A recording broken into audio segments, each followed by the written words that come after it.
자, 그럼 자폐아이라면 아부마콜 혹은 설포라판을 얼만큼 몇 알을 먹어야 할까요?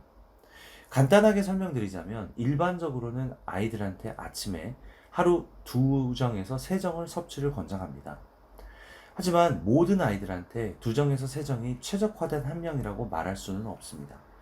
왜냐하면 사람들마다 실제로 몸에서 흡수하고 사용하는 설포라판의 함량은 유전, 장내 미생물균, 또한 대사 같은 다양한 요인으로 인해 개인 차이가 있을 수 있기 때문입니다.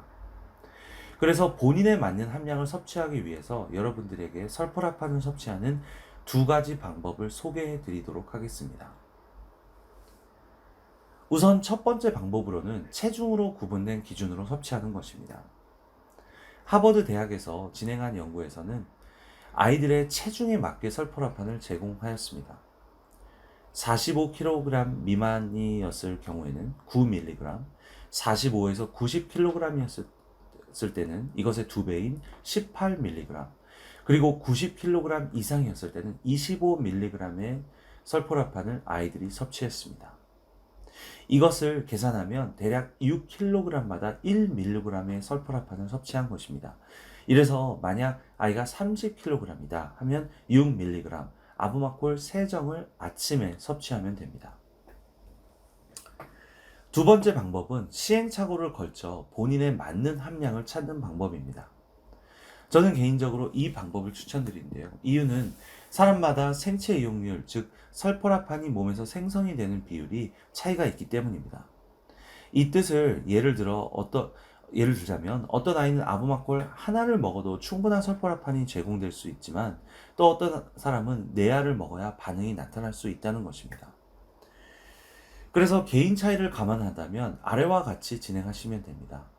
우선 여기 그림에서 체중에 맞는 컬럼을 선택하시고 1mg 아부마콜 반알씩 하루마다 늘리는 겁니다. 어디까지 늘리냐고요? 체중의 표준화된 함량까지입니다. 예를 들어서 30kg인 아이인 경우 첫날 1mg을 시작해서 하루에 1mg씩 늘려가면서 6mg에 도달하면 2주간 이 함량을 유지하는 겁니다.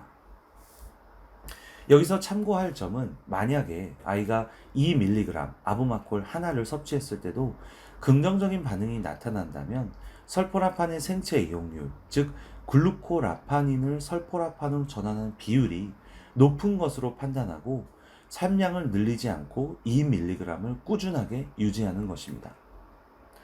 반면 30kg인 아이가 2주 동안 6mg을 섭취했는데 전혀 반응이 없었다. 그러면 아이는 설포라판의 생체 이용률이 매우 낮은 경우인 것을 가능성으로 염려해 두고 2주 뒤에 하루에 1mg씩 함량을 늘리는 것입니다. 얼만큼까지 함량을 늘리냐 하냐고요?